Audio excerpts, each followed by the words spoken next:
विटा येथील विद्यार्थ्यांच्या भरघोस प्रतिसादामुळे आणि खास विद्यार्थ्यांच्या आग्रहास्तव विटा पोलीस नंतर कडेगाव येथे तिसरी शाखा सुरू। एसके पोलीस भरती अकॅडमी 60 दिवसात 80 मार्काची परिपूर्ण तयारी तसेच परिपूर्ण मैदानी तयारी। आमची वैशिष्ट्ये मराठी, गणित, बुद्धिमत्ता, चालू घडामोडी या विषयावर परिपूर्ण तयारी। रोज एक प्रकरण, प्रत्येक प्रकरणावर रोज टेस्ट। दर शनिवारी 100 गुणांची सराव चाचणी। मर्यादित प्रवेश। तर मग वाट कशाची पाहताय? आजच प्रवेश घ्या आणि उज्ज्वल भविष्य घडवा। आमचा पत्ता तडसर रोड, तहसीलदार कार्यालया शेजारी, कडेगाव। संपर्क 9860404595। मार्गदर्शक प्राध्यापक सागर सावंत, डॉक्टर सतीश कांबळे, प्राध्यापक प्रशांत देशमुख।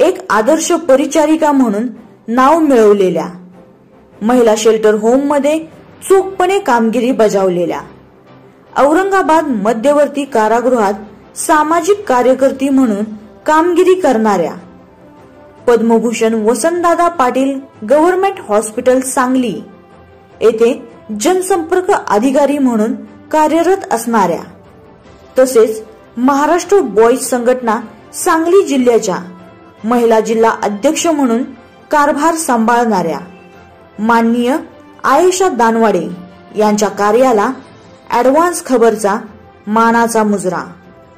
नमस्कार, मी आयेशा मनसूर दानवाडे, राहणार सांगली। माझे जन्मस्थान आहे विश्रामबाग पोलीस लाईन सांगली। माझे मुळात 5 फॅमिली बॅकग्राऊंड जे आहे ते 5 माझी जी पिढ्यानपिढी पोलीस डिपार्टमेंट सांगलीमध्ये कार्यरत होते आतापर्यंत। माझे बाबा श्री मनसूर महबूब दानवाडे हे रिटायर मिरज शहर पोलीस स्टेशनला सहाय्यक फौजदार या पदावर क्राईम ब्रँचला होते। त्यांची 40 वर्ष सेवा ही क्राईम ब्रँचला झालेली आहे। पिढ्यानपिढी माझी चालत आलेली पोलीस खात्याची सेवा आणि ते पडणारे सगळे वारंवार कानावर शब्द, ह्यामुळे जन्मताच मला त्या पोलीस डिपार्टमेंट विषयी थोडासा ठसा माझ्या मनावर उमटत गेला आणि त्या अनुषंगाने मी वावरत लहानाची मोठी पोलीस लाईन या ठिकाणी झाल्यामुळे माझे 2 भाऊ आणि 2 बहिणी अशी आमची फॅमिली आणि पूर्ण असं बाहेरचं वारं म्हणून आम्हाला अजिबात नव्हते की समाज म्हणजे काय आहे किंवा समाजाची व्याख्या काय आहे, समाजात बालगुन्हेगारी काय चालते किंवा काय चालते काय माहित नाही। कारण सेफ्टी एरियामध्ये पोलीस लाईनीसारख्या सेफ्टी एरियामध्ये वातावरणात माझं बालपण गेलेलं होतं आतापर्यंत। एकूण कालावधी जर बघितला तर 10वी पर्यंत शिक्षण माझं MRI स्कूल विश्रामबाग मध्ये झालेलं आहे। त्यावेळेची भूमिका जर बघायला गेली 97 सालच्या अगोदरची, तर त्यावेळेला सोशल मीडियाचा असा दुष्परिणाम किंवा प्रभाव किंवा फोन वगैरे असलं काहीही नव्हतं। लँडलाईनचा जमाना तर दूरच राहिला। 96-97 साली कुठेतरी एखाद्या ठिकाणी लँडलाईन यायला लागली आणि कुठेतरी त्यावेळेला एक रंगीत टीव्ही जी दूरदर्शन असायचं आणि त्यावेळेला जास्त केबलची सुरुवात झालेली होती। त्यावेळेला ते बघण्यासाठी पण आमची धडपड असायची। एकदम सेफ्टी एरियामध्ये वावरल्यामुळे जगाचा अनुभव काही नव्हता। जस्ट माझं शिक्षण 10वी पर्यंत झालं आणि लगेचच घरच्यांनी, मी मुस्लिम फॅमिली मधले असल्यामुळे माझ्या घरातल्यांनी निर्णय घेतला की जास्त मोठी मुलगी 18 वर्षापर्यंत झाली तर उपयोग नाहीये, 17 वयातील 15-16 वर्षाच्या आतमध्ये लग्न होणं गरजेचं आहे, असं माझ्या समाजातल्या वारंवार लोकांचं कानावर माझ्या घरातल्या फॅमिलीवर पडताना माझ्या घरातल्यांनी मला निर्णय घेतला की लग्न करायचं।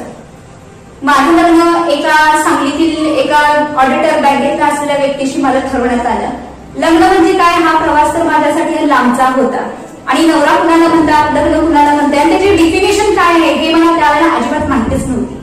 तर 1 वर्ष असंच गेलं ठरवून, चौकशी केली नाही घरातल्यांनी, काय नाही, का तर समाजातली प्रतिष्ठित माणसं ह्याच्यावर डिपेंड माझी फॅमिली होती त्यावेळेचा कालावधी। आणि जस्ट 17ला माझी रनिंग सुरुवात झाली। 10वी नंतर त्यांनी माझ्या शिक्षणाला स्टॉप दिलं। स्थळ बघायची होती, त्यांना जावई पाहिजे होता, का तर समाजाचे टोमणे पडत होते। एक मुस्लिम फॅमिली वारंवार आपल्याला सारखी मुलगी कशाला ठेवायची, आपल्या ठेवत नाहीये, लग्न करून टाकायचं, जे आहे ते आहे, सो असं म्हटलं जायचं। त्यामुळे घरातल्या निर्णय घेतल्यामुळे माझं लग्न त्या व्यक्तीशी ठरवण्यात आलं आणि जस्ट 17व्या वर्षी माझं त्या व्यक्तीशी लग्न झालं आणि लग्नाच्या 2.5 महिन्यामध्येच माझा डोमेस्टिक व्हायलन्सशी सामना झाला, कौटुंबिक हिंसाचाराशी। आणि त्यावेळेला असंच कळालं लग्नाच्या पहिल्या दिवशी की माझे पती जे आहे ते अगोदरच व्यसनाधीन नव्हते 5 वर्ष अगोदर. हे आम्हाला हसवलेलं होतं, त्यांनी सांगितलं आणि घरातल्यांचं पण दुर्लक्षित मनामुळे मला ते बेतावं लागलं. खरं मी जाऊ पण शकत नव्हते. समाज काय म्हणेल. मला दारूच्या पतीबरोबर संसार करायला भाग पडला. दररोज मला कौटुंबिक हिंसाचार व्हायचा. दररोज मला पैशाची मागणी व्हायची, हुंड्याची मागणी व्हायची, दागदागिन्याची मागणी व्हायची. उपाशी पोटी मला तिथं ठेवलं जायचं आणि संध्याकाळी माझे पती ड्रिंक घेऊन येणार आणि कधी काळ मला खूप मारहाण पण होणार. तरी पण मी हार मानली होती त्या आयुष्याशी. आणि अशाच कालावधीत त्यांचं निधन पण झालं. सडनली आकस्मिक निधन झालं आणि निधन झाल्यानंतर वयाची 17 वर्ष आणि मी अशा परिस्थितीत माझ्या घरच्यांच्यावर पण तो काळाचा एक आघात पडलेला होता की तरुणीसाठी मुलगी आता सांभाळायचं कसं. जास्त 2.5 महिन्यापूर्वी लग्न झालेलं थाटामाटात आणि फसवणुकीची शिकार झाली. हुंड्यासाठी फक्त रॉकेटतून जाळ्यासोबत त्या घरामध्ये राहिलेलं होतं. तरी पण मी कुठलीही वाचा न करता मी माझ्या घरातल्यांना कधीच सांगितलं नाही की इथं काय घडते.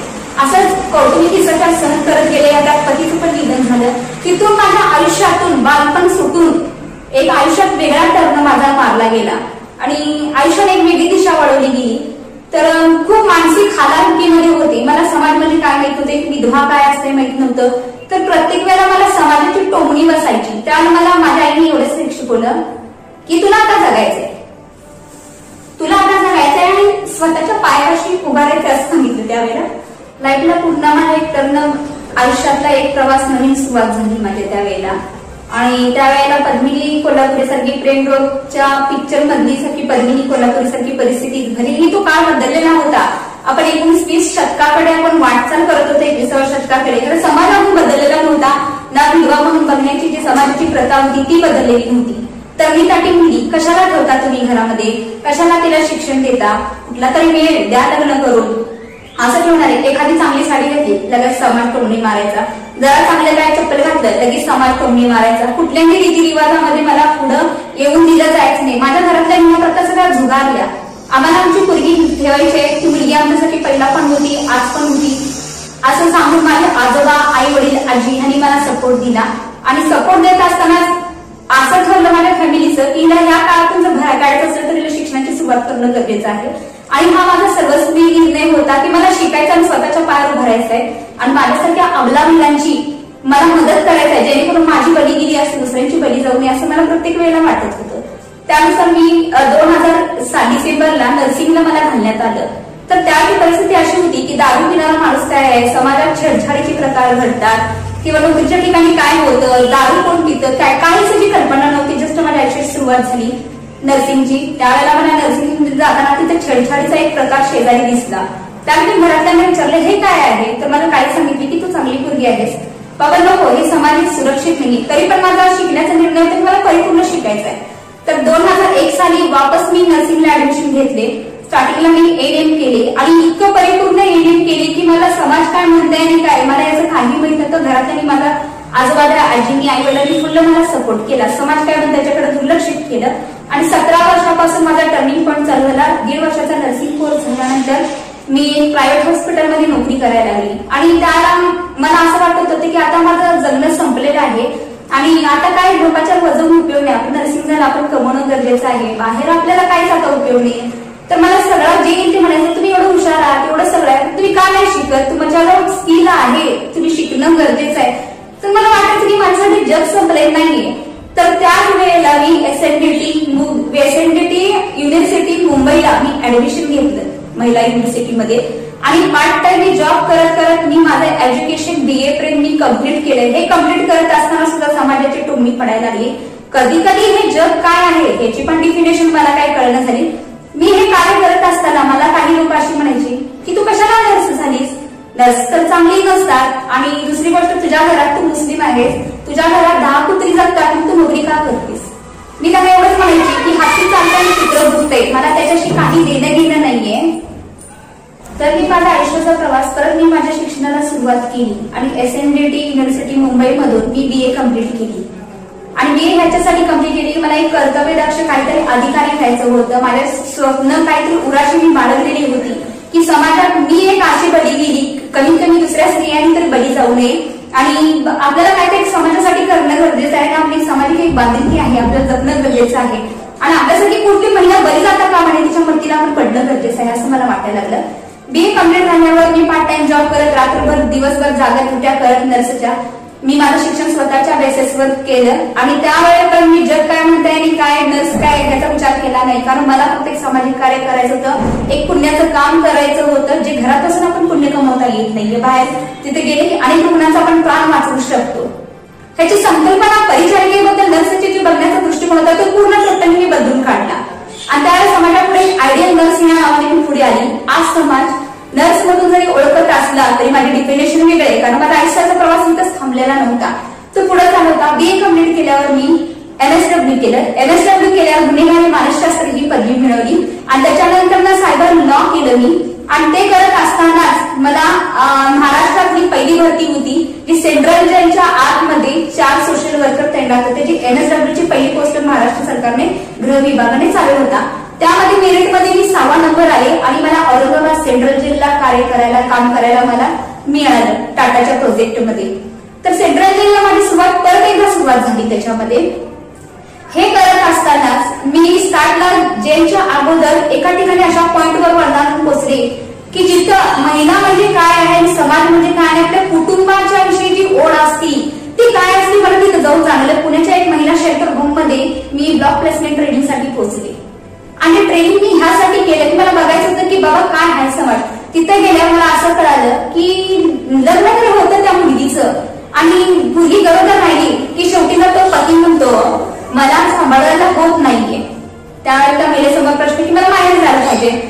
महिला माहेर जाते तर तिला घरी सुखी राहा, तेच तुझं घर आहे. इकडे नवरा सांभाळत नाहीये, इकडं आई वडील सांभाळत नाही, इकडे समाज स्वीकारत नाही. अशा मुलांनी जायचं कुठं? तर पोलिसांमार्फत त्या महिला तिथं यायच्या रेड लाईन मधल्या महिला होत्या, मूकबधीर महिला होत्या, बलात्कारित मुली होत्या, ज्या पॉस्कोच्या असतात अत्याचार बाधित अशा मुलींच्या समोर माझी परत प्रेझेंटेशन झालं आणि त्या शेल्टर होम मध्ये मी अशा महिलांना घडवलं, स्वतःच्या पुनर्वसन करण्यासाठी त्यांना प्रवृत्त केलं. समाजाने त्यांचा बळी घेतलेला होता, त्यांच्यावर बलात्कार झालेले होते. कोण कुमारी माता असताना ते त्याच्यामध्ये कुमारी माता बनल्या, बालवयातच त्यांचं बालपण छिनलं गेलेलं होतं. त्यांच्या मनात एक प्रवृत्ती असायची सूडबुद्धी की ह्यानं माझं आयुष्य बर्बाद केलं. काही प्रेमाच्या ओघातूनही वाहत गेलेल्या महिला होत्या त्यामध्ये मुली, जे आई वडिलांचं ऐकायचे, मनमानी करायचं आणि 5-5 महिने प्रेग्नेंट झाल्यावर मला आई वडिलांना माहित असायचं.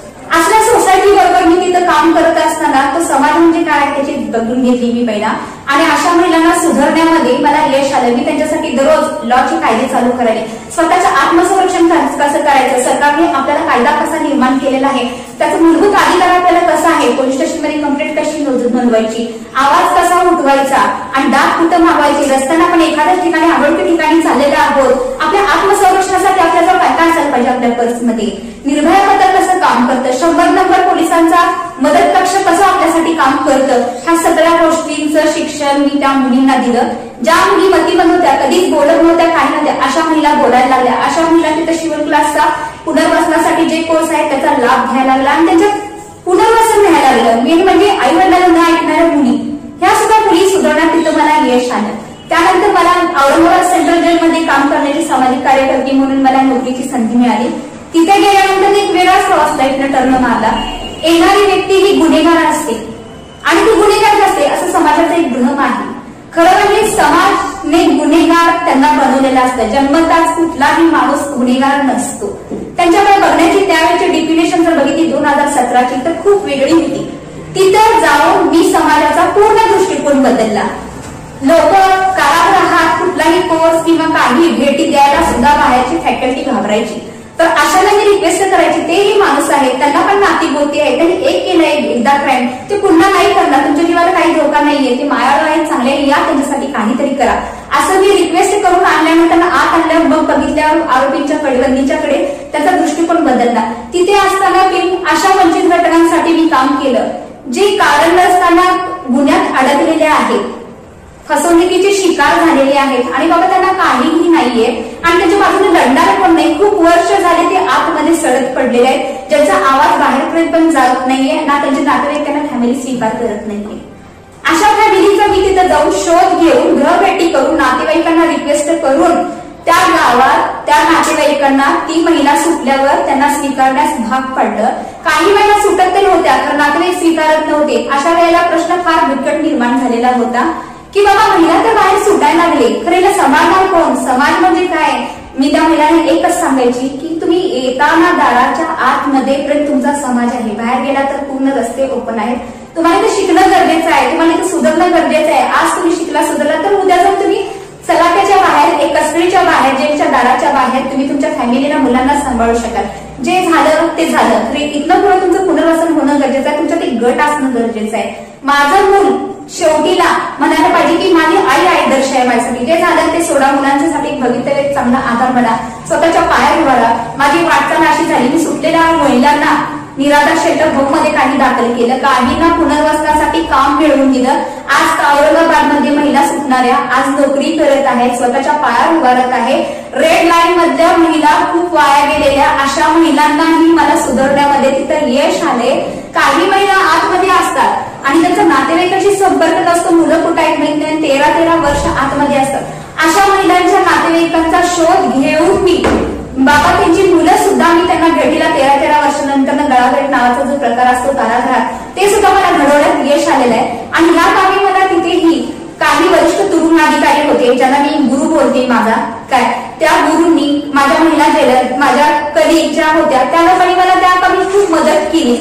आणि तिथले सुप्रिटेंडेंट वरची त्यावेळेला एडीजी साहेब होते, उपाध्याय साहेब, यांच्या सगळ्यांच्या मदतीने मी 13 वर्षाच्या, 5 वर्षाच्या, 8 वर्षाच्या विधी संघर्षग्रस्त बालकांच्या मुलाखती त्यांच्या माता समवेत घडून आणण्यात मला यश आलं. औरंगाबाद सेंट्रल जेलमधली पहिली गळाभेट अशी होती की जी महिलांची पहिली गळाभेटीला सुरुवात झाली. आणि पहिल्यांदाच तिथे लहान जी मुलं होती ती कारागृहाच्या बाहेर, तिथल्याच परिसरात, कारागृहाच्या आतमध्ये असताना बालवाडीसाठी सुद्धा शिक्षणासाठी ती जाऊ लागली. महिला शिकण्यास तयार नसायच्या, त्यांना ओपन विद्यापीठला तिथं बसवण्यास त्यांचं काउन्सिलिंग करून त्यांना BA मुक्त विद्यापीठाची पदवी सुद्धा मी द्यायला लागली. आणि महिलांना सुधारण्यात आरोपींची यश आले.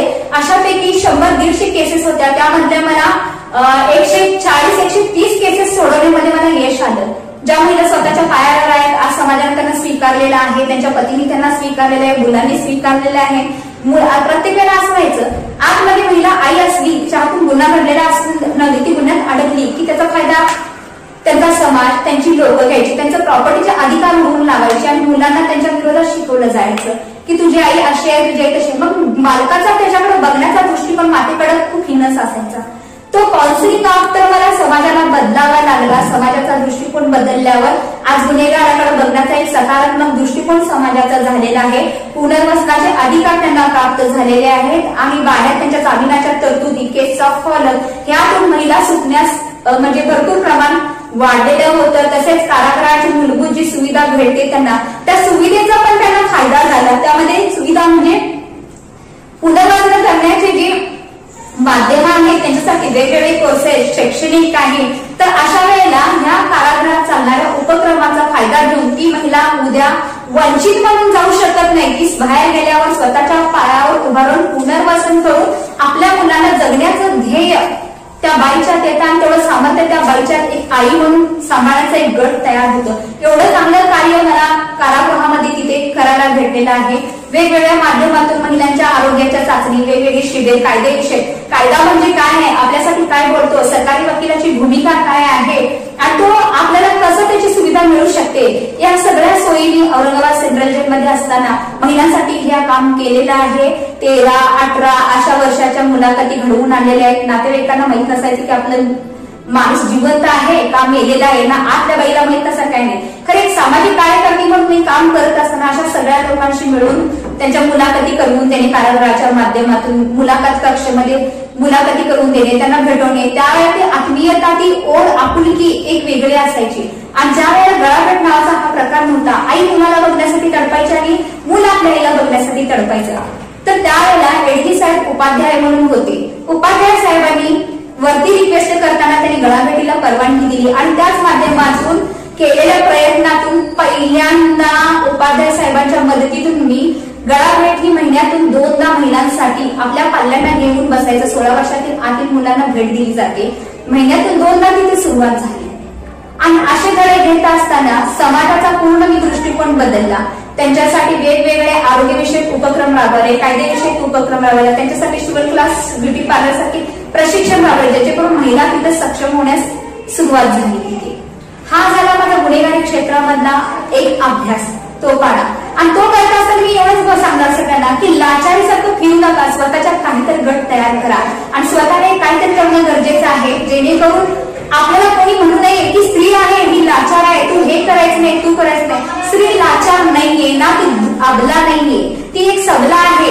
आपलं माध्यम चुकीच्या प्रवृत्तीकडे न जाता मला काही करायचं नाहीये, माझं संपलंय न म्हणता आयुष्य जगायला सुरुवात करणं गरजेचं आहे. आपल्यासाठी भरपूर काही असतं, खरं आपलं लक्ष जात नसतं. आणि चांगलं जगणं केवळ पतीच पाहिजे नशिबाला किंवा मला हाच कोणतरी आधार पाहिजे असं न म्हणता आपला आधार जगण्यामध्ये भरपूर काही माध्यम आहेत, त्याचा वापर केला पाहिजे. चांगली पुस्तकं वाचली पाहिजे, स्वतःच्या पायावर उभारण्यासाठी शिक्षण घेणं गरजेचं आहे. समाज काय म्हणतं, समाजाचं कामच असतं ते म्हणायचं, तर त्याच्याकडे आपण लक्ष न देता आपण याकडून वाटचाल करणं गरजेचं आहे की मला एक सक्षम स्त्री बनायचं आहे. जग काय म्हणतंय आय डोंट केअर, खरं मला काहीतरी करायचंय आणि मीच माझी वामनताई म्हणतात ना, तूच तुझ्या जीवनाचा शिल्पकार. जोपर्यंत आपण स्वतः आपल्या जीवनाचा शिल्पकार होत नाही तोपर्यंत समाज काय म्हणताय की डिप्रेशन पूर्ण बाजूला टाकायची. समाज हे भुंकण्यासाठी असतं, आपल्यासाठी नसतं. आपलं ज्यावेळेला वाईट होतं त्यावेळेला समाज किंवा स्वतःची कोणीही आपल्याजवळ नसतं आणि ज्यावेळेला आपण चांगल्या चेहऱ्यावर बसतो किंवा काय असतं त्यावेळेला हाच समाज पुरत आपला असतो.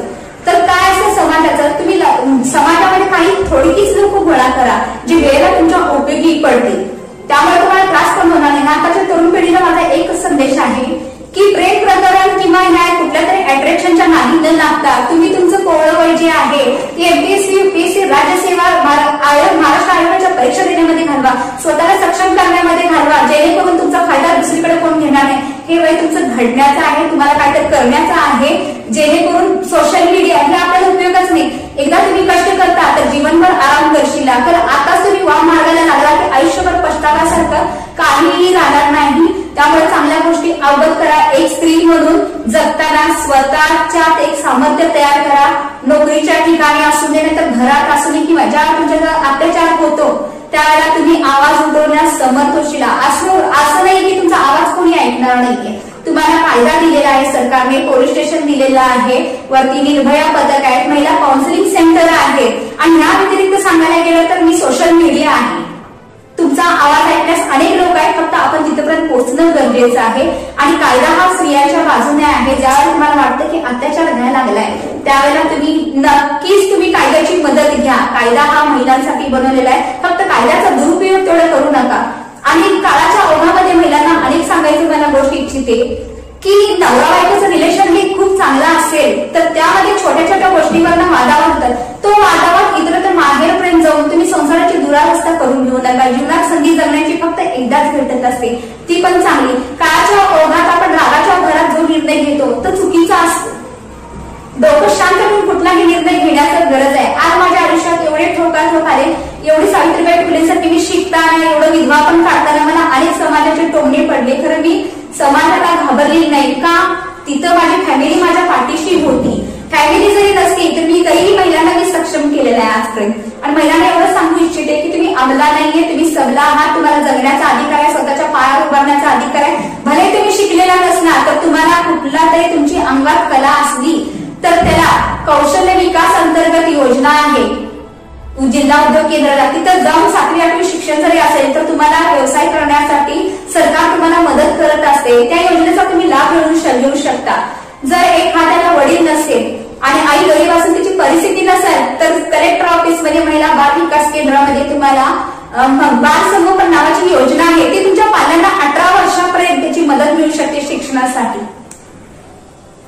संजय गांधी निराधार योजना आहे, तुमची परिस्थिती गरीब असेल. खरं मी संपले, आता माझं झालं, आता माझ्या मुलांसाठी आता माझ्या आयुष्यात काय उरलंय. तिथं हताश न होता तुम्हीही शिकू शकता, तुम्हीही काही करू शकता. समाज म्हणजे कोण आहे, समाजाकडे लक्ष देऊ नका. आपल्याला आपल्या कुटुंबासाठी, आपल्या आई वडिलांसाठी किंवा आपल्या स्वतःच्या पुढच्या फ्युचरसाठी जगणं गरजेचं आहे. त्यामुळे मला समाजातील एक पिढीला एकच महिलांना सांगू इच्छित आहे की अट्रॅक्शनच्या नादात न माता तुम्ही आहे जे आहे पहिला स्वतःला सक्षम करा, स्वतः शिक्षण घ्या, स्वतःच्या पायावर उभा राहा. कुठलीही गोष्ट चांगली करताना आणि समाजाला सुधारताना टोमणे पडणार, टीका होणार, कधी कधी रडायची स्टेप ही येणार, कारण या सगळ्यातून मी गेलेलं आहे. खरं मी माझं जगणं सोडलेलं नाही आणि आज स्वतः मी महाराष्ट्र पोलीस बॉईज संघटनेची सांगली जिल्हा महिला अध्यक्ष आहे. पोलिसांच्या वारंवार केसेस सोडवत आहे, येणाऱ्या अडचणी सोडवत आहे आणि अनेक समाजातील वंचित घटकांशी मी काम करत आहे. कुणाला काही अडचण असेल तर त्यांनी महाराष्ट्रातील प्रत्येक जिल्ह्याला पोलीस बॉईज संघटना आहे त्यांच्याशी संपर्क करावा आणि त्याचा लाभ घ्यावा. जय महाराष्ट्र. ऍडव्हान्स खबरच्या दर्शकांना माझ्या नवरात्रीच्या शुभेच्छा.